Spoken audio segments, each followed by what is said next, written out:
Josh, we have a really exciting one coming on today. We got David in the back room, from USD.AI, also has the chip token. And this one was really unique. I mean, everyone was kind of looking for stable coins that were backed by something other than dollars. And this one took a really unique approach, of course, like factoring in GPUs and this compute conversation we continue to have. It's something I'm not fully understanding, right? So getting the full breakdown from David is going to be really, really interesting. But based on what I've seen, their numbers are incredible. And there's some dislocation from the token and the numbers because like the numbers are really, really good. They're generating tens and tens of millions of dollars in revenue. The project looks very interesting. It looks very thorough and thoughtful, well thought out. So we're excited to get the scoop, get a better understanding of this market, what's going on here. So without further ado, let me pull up David and let's get the breakdown. David, welcome to MCG. Hey guys, how you doing? Doing well. Can you hear us? Sound good? Yep, very good. Perfect. Well, we appreciate you taking some time to come on today. We are excited to get to know everything about USD.AI and Chip and what you guys are building. It seems like a very innovative project, and it's right on the bleeding edge and cutting edge of everything we're seeing going on today with, GPUs and data centers and all that stuff that you hear about in the news. So, David, maybe we could start at the top here and just kind of get a quick, brief background on yourself, and then we can dive into the project a bit more. For sure. I guess I can start from my very upbringings.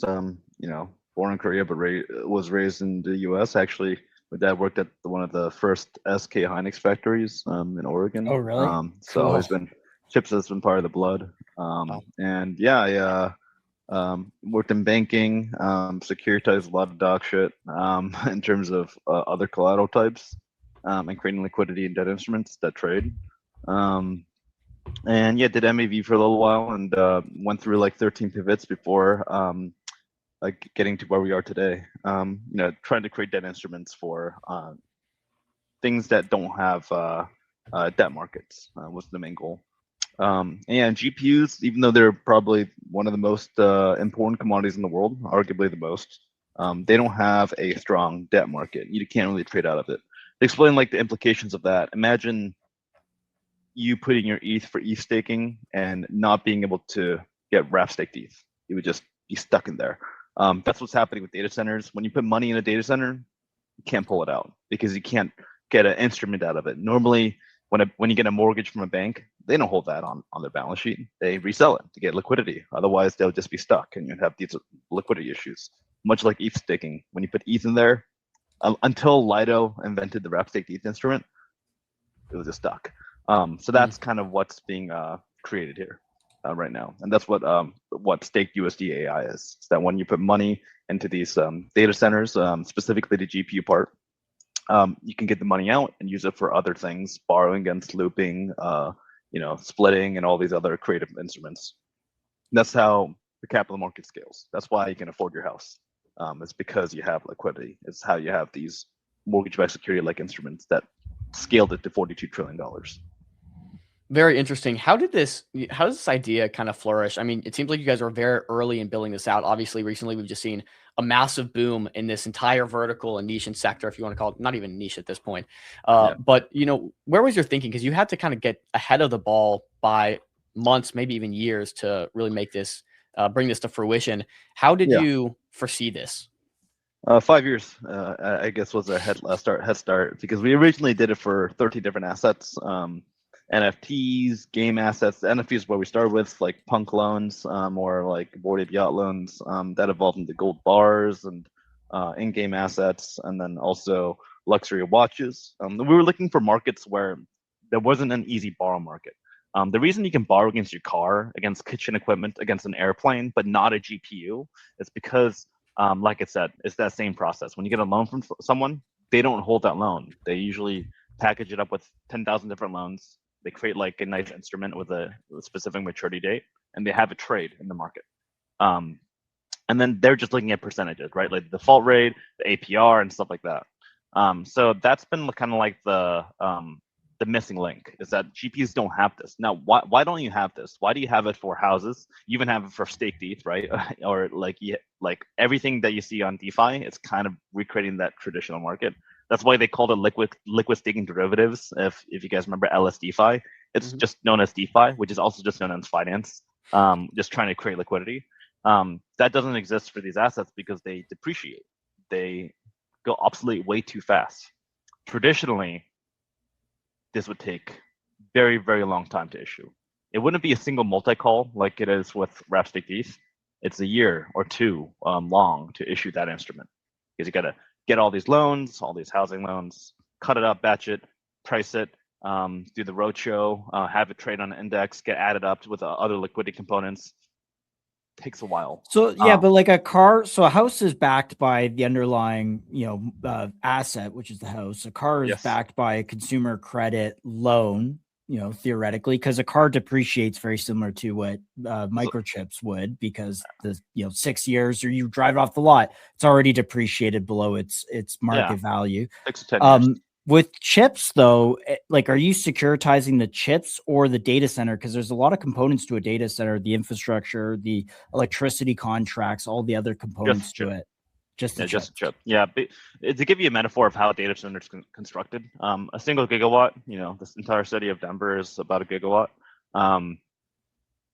We're building like hundreds of these all over the world. It's literally Project Hail Mary of how big the scale is, right? It's like we're spending as much capital. It's like an $11 trillion build. Yeah. We haven't spent this much money since the build out of China.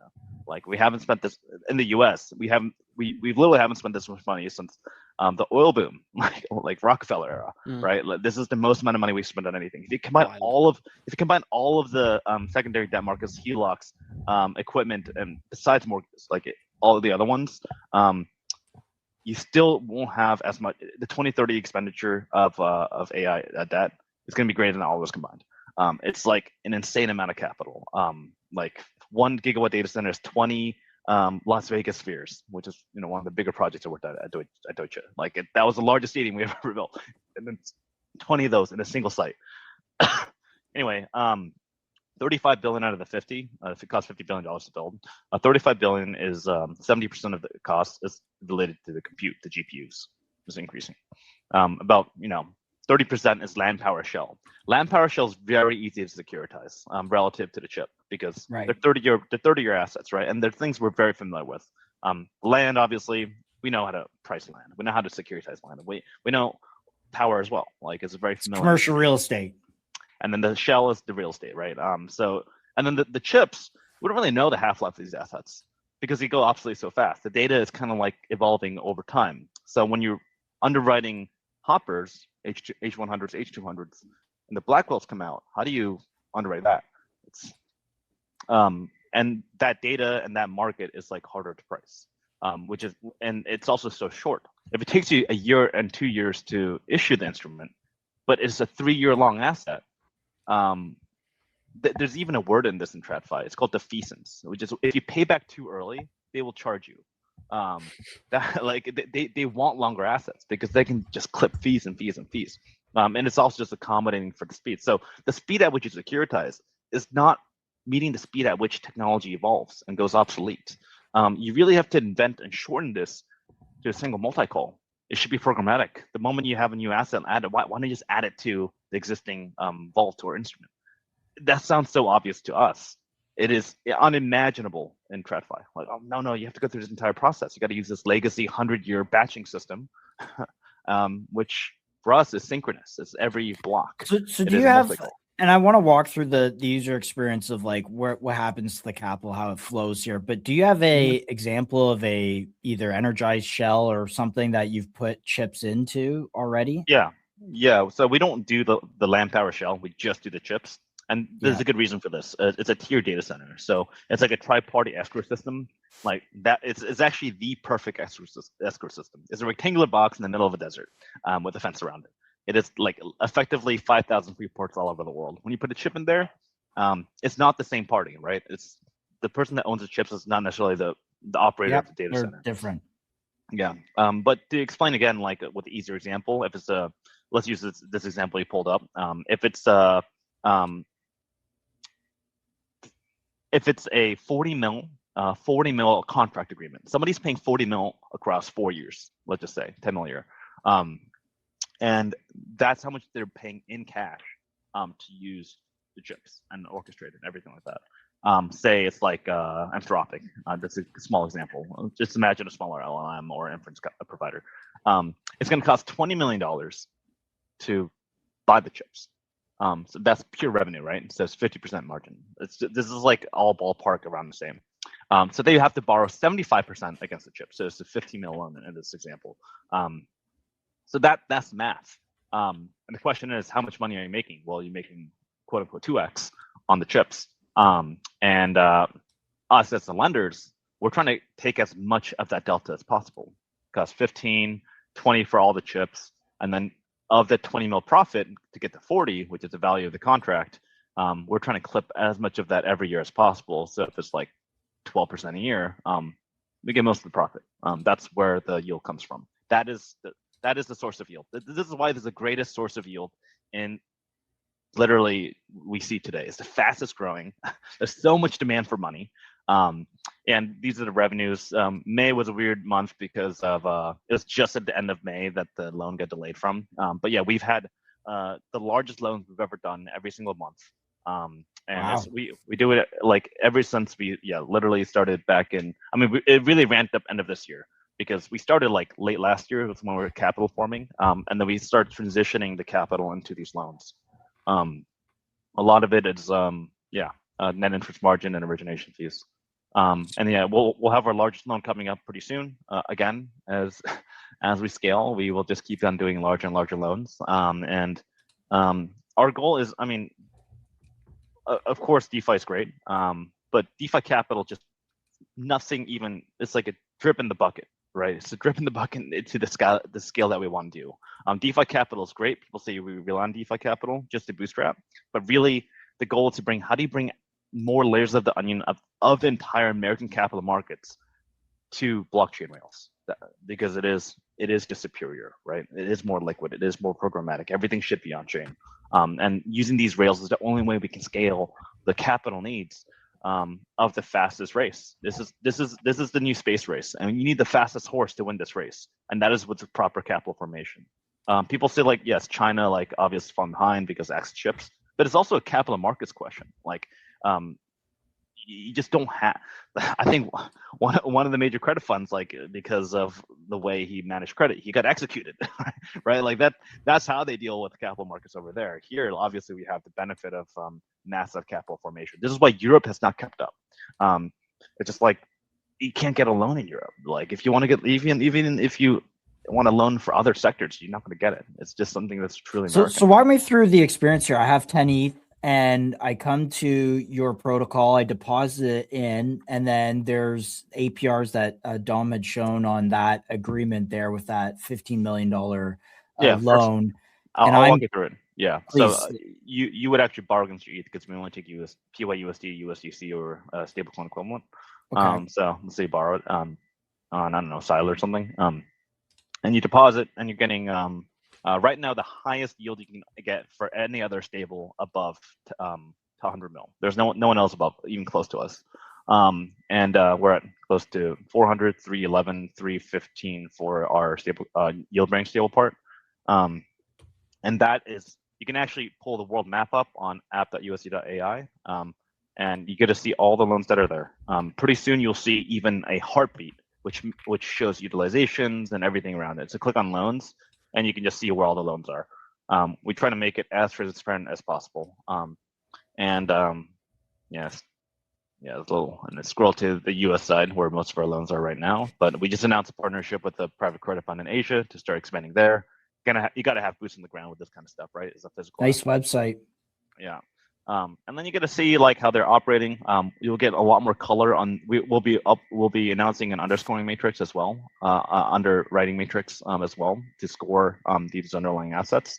And if you notice, a lot of the chips that we do are Blackwells. For reference, Fable is the first LLM to really use Blackwells entirely, and that was like announced 2 years ago. So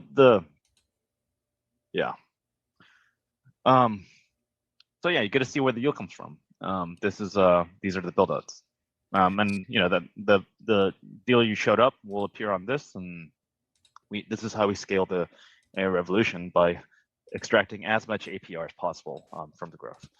So I want to like touch on some of these numbers, growth, maybe even projections, but like clearly you guys saw a massive jump, starting in April. It was a nice smooth growth here. Even March had a pretty big jump relative to February, and then April just blew it out of the water. You talked about May, and then obviously June was another incredible month. How do you guys continue to do this growth? What do these relationships look like? I guess the process of you continuing to get more of these loans, doing more of these services. I'm kind of trying to just gauge growth here and how you can continue to scale this, or what competition looks like, and how you guys have put a foothold in this market. The trick is to be on LinkedIn and not on Twitter. We are a bridge across the breadth at which we operate to connect these two sectors is very, very wide. And this is why we have effectively 3 divisions. We have origination, structuring, and distribution. DeFi's distribution, structuring is originating deal like us. It's us going to every single data center conference in the world to meet these neoclouds. And I just want to distinguish: data center is not necessarily a neocloud. Data center might be like the shell. Sometimes it includes the chips. A neocloud is generally just chips. Sometimes it could be the shell. Just kind of ambiguous wording. But mostly, like, a GPU operator is not the same thing as a data center operator. Yeah, it's just us doing inbounds, and we have an entire pipeline. We get deals straight from OEMs like Supermicro to Gigabyte, as well as NVIDIA themselves, because nobody else is financing in the sector. They're not doing anything under 300 mil, 500 mil. One of the first deals we announced was the Sharon AI deal, which, situational awareness and been pretty popular in crypto Twitter. That we were the first partners for them for financing, and then they worked with NVIDIA after. There's this entire gap. There's a great semi-analysis report on GPU financing that just came out last week. If anyone wants to get educated on, but there's an uncertain area where before you get to the neocloud tier, which is once you're publicly traded and you can issue debt more easily. CoreWeave. There's the CoreWeaves of the world. There is this unfinanceable sector. You really can't get a loan under 500 mil. You can go to an investment bank right now, ask for 500 mil. Why is that? Why is that? It goes back to what I was saying before. Nobody wants to hold risk. Nobody ever holds risk, right? They usually batch it up and resell it. And then you have a trade.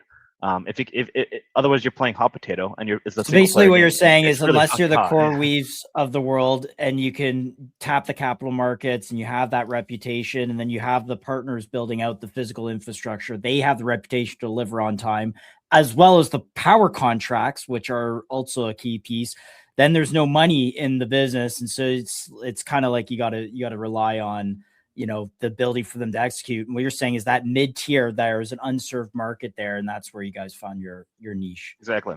It's the middle market that we're serving, and it's you can synthetically create protections to get to simulate like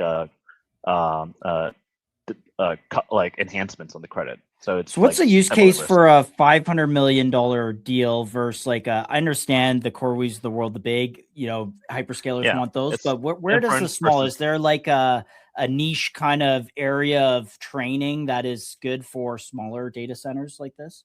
No, typically training is done by the hyperscalers. And if you do training, you can't do inference. And if NVIDIA sells you chips for training, they don't want you to do inference. You even see Elon Musk say this, we use third-party providers for inference. This could be the videos and the images and other use cases. But generally, that's how the market divides. The largest clusters is gigawatt centers. By the way, energy isn't as big of an issue as people make it out to be. It's only the biggest issues if you're the biggest players. A gigawatt is the size of Denver. That's how much energy the city of Denver uses, right? That's not easy to find. That's what Amazon's going to look for. Now, if you're looking for smaller players, like these smaller guys, power is not the scarce issue. Land is not the scarce issue. Chips is not the scarce issue. It's money. It's just where do you find 500 mil to give to you if a regional bank is not going to back you? Because a regional bank will just not even touch this, right? A private credit fund is in full retreat right now. You saw Blue Owl earlier this year. It's just Blackstone also pulled some. The redemptions are turned off. They just said sorry. Gated those funds. You can't get your money back. So where do they get a loan? So how should someone think about this in their portfolio construction? They own a bunch of assets, they have crypto, is 15%. This is, I don't want to say risk free, but give us a kind of the rundown of the risk profile, how people should think about this in their portfolio. Yeah, I mean, we are if you're looking for yield in DeFi, good luck. Enjoy your 4% that you get from every other protocol above 100 mil. Enjoy the risk too of getting just hacked at any point in time and drained. Yeah, and that's the fear of Mythos, right? Ironically, the more Mythos proliferates, the better our yields are. We're like almost the opposite. We're literally it's literally a box inside of another box with a fence around it, with military grade security, and we're teleporting on chain and giving a loan against it. And the question is, what is the risk of us doing this? So you're taking that ETH, you're selling it, giving it as a loan to the whatever data we don't center. Take ETH, by the way. Just want to be very clear about that. What asset? Dollars. Okay. Yes. So taking dollars in, giving that, passing that through as a loan. So there's no like smart contract risk is what I'm trying to tell people here. I mean, there always is smart contract risk, but in the case in case things go sour, like remember, this is all off chain. Like just go back, right? No, it's not like it's fully on chain DeFi like yield instruments. No, these are signed PDF agreements, like old OG lawyer stuff. Yeah, got it. Yeah, exactly. There's off chain elements that we're transforming to be on chain, and we're delivering it to users. Yeah, I mean, the risk is okay. The most common risk that we get is like, oh, what if these chips depreciate so fast? Well, two things. One, their LTV. There's an LTV, right? They repay extremely fast. Is amortizing. So an 80% LTV loan turns into 45, turns into 20, and then 0. You actually want them to default in the end of the third year because there's 100% profit, right? They already paid down their loan. It's like you have $5 left on your. It's like Willie Loman in like Death of a Salesman, right? You already paid down his house. Like you would love to take that house. That's pretty much what's happening. It's like it's just decreasing really, really fast. You don't want traditional finance hates that, right? They don't want you to pay your loans back. They want to earn yield. They actually charge you if you pay back early. Prepayment penalties, the fees and fees. So that is liquidity. So whenever you want liquidity back, you can just have the borrowers repay. So again, 50% of the loan book turns over in a single year. In the worst case scenario, which is we're max utilized and you're getting max APR, but you want liquidity, just wait and you just get your money back so fast. We don't stop redemptions like Blue Owl or any of these like private credit funds. It's programmatic. And secondly, we also have price insurance, or literally value insurance. And if the price of the chips depreciate faster than we model, then there's a reinsurer called Munich Re that will backstop it. It's something we pay for. It's about 150 bips. I wouldn't normally take this myself if I was a private credit fund, but we have to price it for users because obviously you guys are not chip experts. It is FUD that Barry shills all over Twitter. So we price it for you. We're like, hey, if this really does happen, that's why you get life insurance, right? So in 6 years from now, all these data center GPUs, what happens to them? Do they just end up being? They can't be resold, I think, to gaming or anything like that. So are they just like end up in the landfill at that point, or what? That's what you have to model. We are the most. Our company slogans are pessimistic, aggressive, and impatient. We are the most aggressive in the market when it comes to amortization and like covenant controls, because we have to be. We don't think these chips are like the golden. We think they're dog shit, and you have to model it that way. You have to assume that these are just paperweights at the end of the day, which is why we assume that they have to pay down the loan so super fast. Faster than anyone else in the market. We're not giving them like a bullet payment, like, yeah, you pay everything in 3 years. No. We're not Goldfinch. We're having them pay down every single month, and all of their cash flow that they generate, like almost 100%, 1.1x. Wow. They are paying down their debt, and we make sure of that. If they don't, we just take the chips and we repo them. One of the easiest jobs in the world is a data center repo man. I mean, it's not like motorcycles in Africa. It's not like repoing cars in Harlem. These are data center chips. There's a fence around it. There's fingerprints. You can't even make popcorn in these data centers, right? So it's a very straightforward enterprise. Oh yeah, you don't repay? Then I 2x my after a single year is 45% LTV. You 2x it. I think this is what's interesting. I want to touch on this more. So the repayment system, you said you guys are paid monthly. Could you maybe just like further touch on this a little bit and just like lay out what that looks like? I'll give exact numbers. If it's 3% amortization a month and then 1% interest. So 4% pays down every month. That's 48% a year. So 40% of the loan pays down in a full year if you include interest. And you really de-risk like it's 100% de-risk after 2 years. I say 3 year straight line amort, but like really 50% of your cash comes back to you in your pockets, back into the NAV of the protocol that you can use for redemptions. And the redemption, like ironically, in TradFi, redemption is the worst thing you can ever hear. Prepayments the worst thing you can ever hear. You want to clip fees, you want to have longer dated debt, you want to have it like priced and traded. But for us, repayments is almost a repegging system. We turned amortization into what is usually the worst thing you want to hear to a productive enterprise, which is you got to use it for redemptions. So you get 4% a month. We have an entire system around this called QEV, which is like you price the cost of the queue to redeem. This is assuming that we're 100% utilization. We typically we won't go over 80% utilization for that liquidity slave. Let's say all 20% is utilized, and you get 4% a month. Now that's programmatic too. So you get 12% a quarter, and then a 20, 24, 25 and semester. So you don't have to pay. You just wait. The bigger it gets, the more liquidity there is, obviously. So you get 40 mil for $1 billion. One last industry question, less about the math, but more like, because I think like there's questions around the longevity of this data center trade. Do you really need larger and larger compute? And Yes. Does it get disrupted by decentralized compute No. or something else? Or, Definitely improvements on the algorithmic coding side? Like, can't these models build themselves at this point? Like, why do they need compute? Yeah, people always point out like these open source like models, like, oh yeah, like would that disrupt? That's even more reason you need GPU.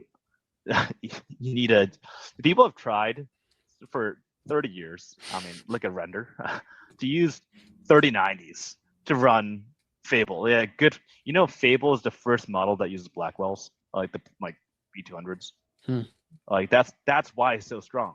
Wow. You're not using Mythos. Mythos is not using fucking 3090s. Yeah. It's using the most powerful. And people are like, oh, you just want lower power. No, you don't. You want the best. Yeah. So does this trade just get like pegged at China's building, 100 gigawatts fire compute in the world, and right? Yeah, like they're gonna, and then it's just an arms race, right? Like it's just in a national secure. All right, so this is this is why we're okay selling hoppers to China. Yeah. We're selling H200s to China because we don't give a shit. We care about the latest chips. We care about the Blackwells. That's why Trump's like, yeah, you can have this stuff. You can have the leftover planes in third world countries. That's how planes work in third world countries, by the way. You give the leftovers away. This is what's happening with chips. We don't like it's not a national threat. Blackwells are. This is the entire debate with Dworkesh and Jensen. It's like, oh, they're effectively weapons of mass destruction that we're giving out. So David, this is pretty mind blowing to me. I want to talk more about the business economics, but like, it seems like the ROI on this stuff is just like, it seems stupid obvious based on what you're telling me. And so like, I want to ask about like your moat here. Like, why does no one else step in and kind of offer some of these services or do it better than you guys? What's the moat that you guys are trying to build around this business here? Our instrument has traded $20 billion since inception to date. Started late last year. Whereas the CoreWeave bond, which is 3 to 4 times bigger than us, issued at the same time, is trading maybe 300 mil. It's because like someone that's incredibly strong in credit, especially in the AI sector, and someone that understands how stable coins and blockchain rails work. There's not much in that intersection, and it's purely execution. IDs are great. But really, I mean, people always say this, but we're living, breathing it right now. Yeah, if somebody wants to try to mimic us, like, good luck. Like, it's a lot of fucking work. But having the smart contract capabilities, getting it liquid, creating that moat, is always being developed. But there's a land grab. There really is no debt instrument. There hasn't been, and there never will be, using the traditional methods. Someone has to reinvent it and rewire credit from its like very primitives. Silicon Valley company is not going to do that. I think about it. Like, how many of them actually understand finance? Right? They're doing like payments. They're not doing structured debt instruments and building it from scratch on blockchain rails programmatically without a banker involved.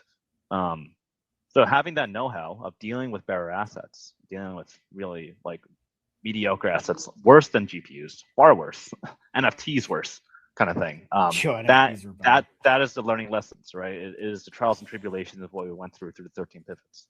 And it's also why we could take the market so fast, is because we knew how to structure it from off-chain to on-chain to this, like I said, a very broad area that we have to cover. And Dom's this is, flashing up some things here that we want to talk about, because you also have the chip token and what role that token plays in. So 7% yield, largest loan, 98 million. Just walk us through these kind of top line numbers here.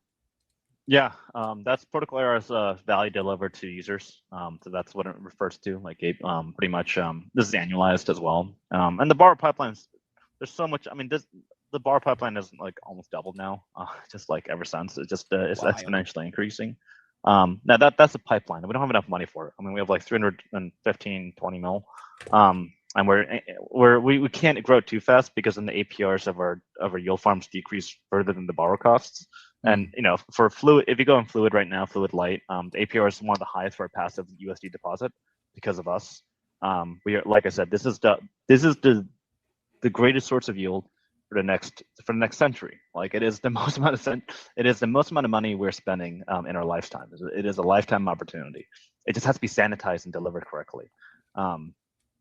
Anyway, the largest loan, that's not the largest loan that's going to happen on our platform. We're working on the largest one right now, and the one after that, and the one after that. It takes months of planning for each of these loans, which is why we didn't really start doing loans until January this year, even though we launched in August, because it takes time. That period is actually shortened. It's actually in the report. It would normally take 120 days, but as you have data, agentic underwriting, and more platforms and a stronger team, getting down to 45 days. We're trying to get it down to even lower and widen the areas that we operate. Currently, we prefer 50 to 150 mil, but we want to get down to the 1 mil. We've done 1 mil loans before; they just take too long for the ROI. We want to make it so that it's programmatic, all the way up to. Who's the borrower for a 1 mil? First, we talked about the 500 mil, talked about the big neo clouds, but what about the 1 mil? Who's borrowing that? People that don't want to pay taxes. Okay. It's bonus depreciation. What Trump does with houses. You can also do it with G-Wagons, but you don't want to rent it on Turo. You want to put it in a data center. It's using something called bonus depreciation. That's the use case that emerges. So maybe somebody that wants to sell with a few kilowatts before going to megawatts, they want to do that. Maybe it's an AI lab that wants to own and get a mortgage instead of rent. These use cases emerge. I mean, people want to put chips inside like your houses, right? Because there's just not enough compute power. Like obviously, that's a pitch. There's plenty of power, but money is the issue in the lower markets. It's not power. It's not space. It's not site. It's not chips. It's money, and structuring money correctly. Imagine U.S. housing without a mortgage rate. You literally can't imagine a house without a mortgage, right? That is synonymous. Impossible. And that's what we're trying to discover is what is the interest rate of artificial intelligence, and we want to become that, because once you become the interest rate, the lending business that we've created here is just a loss leader. Like we have greater ambitions besides just lending. Our goal is to become the settlement layer of compute itself, because what we're going to do is once we give these loans, we're already doing this with 3 POCs, is that we will lower your interest rate, much like the central bank, if you have your end customers, the agents, the users, the rental customers, settle everything in USD.AI in our stablecoin. The more that you settle in stablecoin, the lower I'll give you an interest rate. So this is a stablecoin play bigger than just the stablecoin play. Instead of treasuries, you're essentially using compute to underwrite the, back right now, all of the system. Yeah, in the future. Yeah, right now the stablecoin, the USD is just pure PYUSD backed and stablecoin backed and tokenized bills effectively. But eventually we'll obviously add in like different risk components, just kind of like fractional banking style. But the goal is like, this is the second largest business in AI, and I think everyone misses this point. The number one business in AI is NVIDIA. We all know that. $500 billion just sales a year of chips. That's pure revenue. The third largest business is LLMs. That makes, I think Anthropic's expected to make 60 a year. That's third largest. So 60 billion, 500 billion. The second largest business in AI is Wall Street. You're not actually paying 500 mil for chips. You're paying 700. Much like your house, you're not paying the market price. You're paying the mortgage finance price, which is $2 million for $1 million house across whatever years, depending on the duration. Makes me sick every time I think about it. Thank you, David. Yeah, and that is what's happening with chips. It's all financed. So who's making all the money? It's all right. You guys. So you guys are you're the bank. All right. Let's talk through, because this is actually really compelling. And Dom, I want to jump in on the business economics here, because again, protocol growth has been incredible. 44.6 million annualized rate of return right here that you've described. It's growing rapidly. I'm not sure what your month-over-month growth is. Yeah, what's that? Any growth metric, like percent change? It'll be multiples, not percentages. What kind of multiples are you looking at then? I haven't even calculated it, but I mean, it's every month is our biggest month. But it's being I mean, the core metric isn't actually TVL. It's really volume. Like how much volume is there? Is why we announced this recent partnership with Fluid, because you can only grow, and it's kind of like first loss. You can only grow as much as there's risk capital. And for us, it's secondary liquidity, the LP, which is why we're working with Fluid to increase the secondary market base. Because the bigger that grows, the faster the capital increases. So that is like the impairment to growth. Is like, hey, how fast can you actually get TVL? And for us, it's like, again, we can only increase as fast as our utilization is moving alongside it in lockstep with it. Because if it jumps too fast, APR goes down, looping stops. So you have to like kind of like stepwise until you get to like the billion, and then you can really scale exponentially after there. So we're in this like interesting growth spot. Yeah, we just crossed 400 on the amounts, and 8.3%. Dude, I wish something like this existed in 2022, because like there was a lot of cash floating around then. It would have been great to park it in something like this. Yeah, I wish we were where we were in October 9th, because a lot of capital also left during that time. So before 1010. Yeah, of course. But nevertheless, there still is a lot of capital on chain. The on chain capital is not. It's really just the bootstrapping phase. The on chain capital, I think there's a maximum. You saw the best comparables probably Athena, and then maybe Tether after that. Athena really leveraged DeFi capital. Tether leveraged international capital of like just obviously non-US USD demand. But that's still nothing. That's still nothing compared to the amount of capital we need. Like the compute middle market, which is a market we're tackling, we defined as $2 trillion. And we're in process of trying to get a debt rated too. Just like is capital the biggest hindrance then? Because you mentioned you had 100%. Yeah. We're trying to make money move faster. The velocity of money should move faster, and then that's how you get more money. Which is why volume matters, liquidity matters. Like us being pessimistic, aggressive, and impatient with like our counterparties matters, because the more buy box it is, the more programmatic it is, the faster it moves, and the friction is reduced. And that's what we're doing in every shape and form, and also trying to increase the capillaries at which we actually extend to different pockets of capital. So obviously on chain is important, but our ambitions go beyond that. How do we bring outside capital in? Because again, this is a $1 trillion build out. So you've done a really good job of okay, Dom. Yeah, go ahead. I want to make sure we have 5 minutes left. I want to make sure we talk about the token a little bit. Yeah, we definitely want to talk about the token, because there seems to be some dislocation. But how do you do that? Again, like you said, the borrower, on the borrower side, the borrow pipeline is scaled to 20 billion plus, right? How do you get the capital to start facilitating as much of this as possible? This isn't hyper liquid. This is not Morpho. Those are on-chain businesses. Those are 100% on-chain. There's nothing off-chain about them, right? An on-chain business also isn't is purely a smart contract-based business. That's all they do. It's like, oh yeah, smart contracts. That's it. You don't need more than 11 employees, right? You just maintaining a smart contract. This is not an on-chain business, clearly. Like we definitely use parts of it. You have to bring more layers of the onion in. To me, there's an entire debate around equity versus tokens, right? Obviously, like, well, first off, I think people misunderstand the equity versus token like debate, because they're trying to extract whatever nibbles that they have with the on-chain market, which is pathetically small, right? Like, how many on-chain users are there? Oh yeah, you're arguing with the 50,000 people, right? Like, oh yeah, that's gonna really change the world. Yes, those 50,000 just arguing with each other. How do you get more layers of the onion in? How do you get more capital in? And to me, that is what an equity proxy should be. It's kind of what Consensus was in the early Ethereum days. They brought in a lot of outside money. The Ethereum Enterprise Alliance, if you guys remember that. It's like all these brands getting in and buying the underlying asset. It's kind of what Michael Saylor's doing with like getting outside capital. All right, we'll see how that performs. But you got a lot of interest in. So the equity vehicle should be a proxy to maximizing the value of the financial asset, which is CHIP. So CHIP is not equity. It can't be. We're an American team with an offshore foundation. Like it's not equity. I think what is it? It's more valuable than equity. It is a financial asset that everybody wants to own. And that, like, I can't get in details yet, but clarity is a big part of how we designed the underlying asset. People are like, you should post it now. I'm like, I'm not gonna. First off, there's better ways than 1x capital efficiency. I think buyback and burn is one of. It's not. I'm not saying it's bad because it's not like the team can't keep it. For reference, I'm not salaried, so that's not my interest. It's also just poorly designed. It's 1x capital efficiency. For every dollar you make, you're just getting $1 of buy. Right. That's fucking stupid. Especially in a growth phase. You should getting multiples higher, right? Yeah. Of each dollar.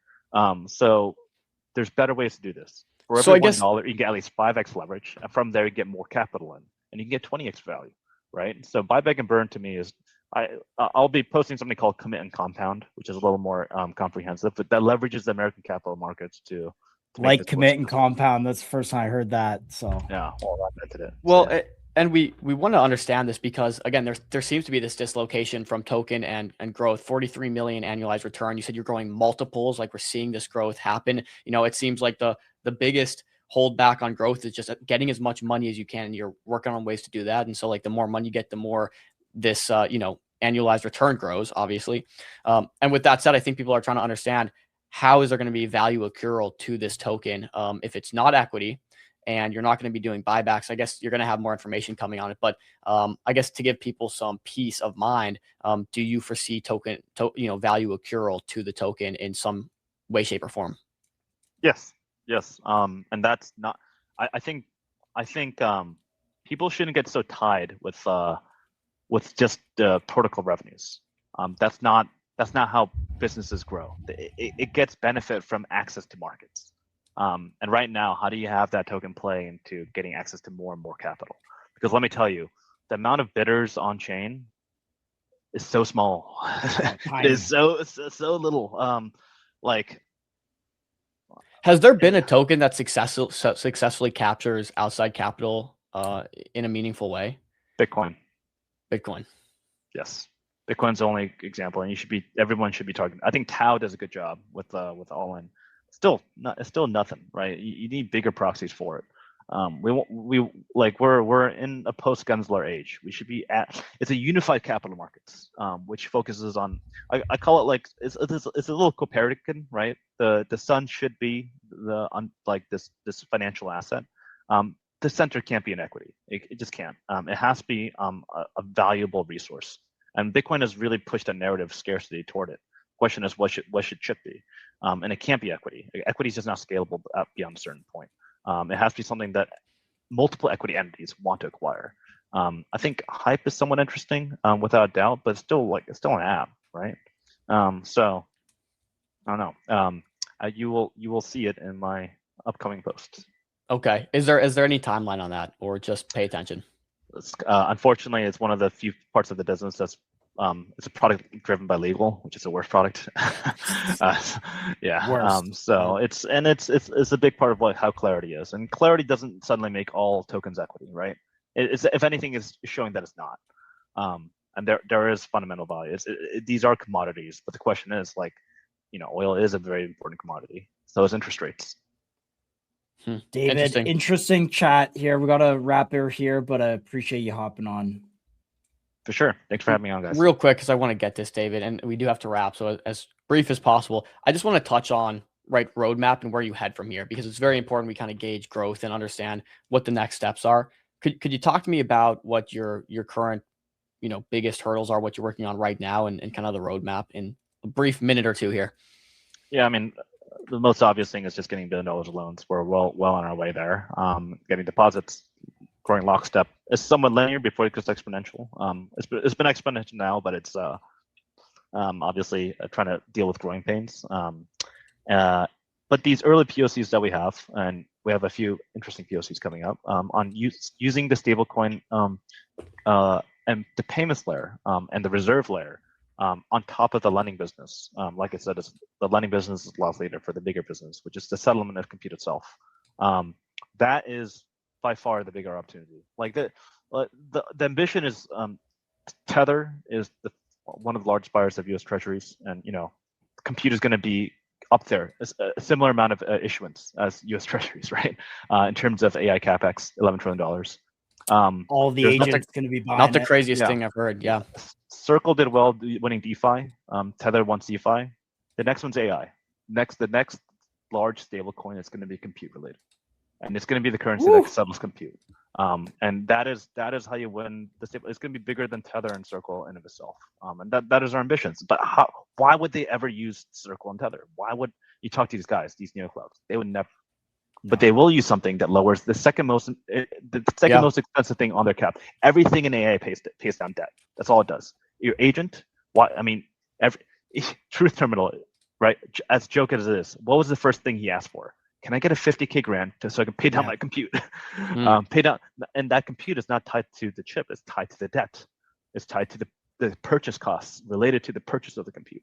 So it's a money thing. And AI is just money, right? That's all it is. A compute is just loans. David. And anyways, I'll leave it there. But the main David, you're a legend. Appreciate you. Yeah. Honestly, when you put it like that, it really starts to resonate. Like, why would any of these guys use stable coins when they could go and use something that's going to go towards paying down what their number one spend is right now? Top line. Optimize towards that 100%. Everything's an interest rate, and we are trying to define the interest rate. Once you have the interest rate, you become the central bank. You control the interest rate. All right. Wow, very exciting stuff. We appreciate your answers, Dave. We'll have to get you back on sometime to just monitor growth, see how things are going. This was a really interesting conversation. Maybe once that the write-ups on the token and some of the value accrual there come out, we can get you back on to talk shop. It's top of mind. I'll tell you that. Like I said, I only have exposure to these things, not even salary. So it's only thing I care about. There you go. Let's go, David. See you, David. All right, we got to jump to next. The token is CHIP. Just so you know there. And the stable coins USD.AI.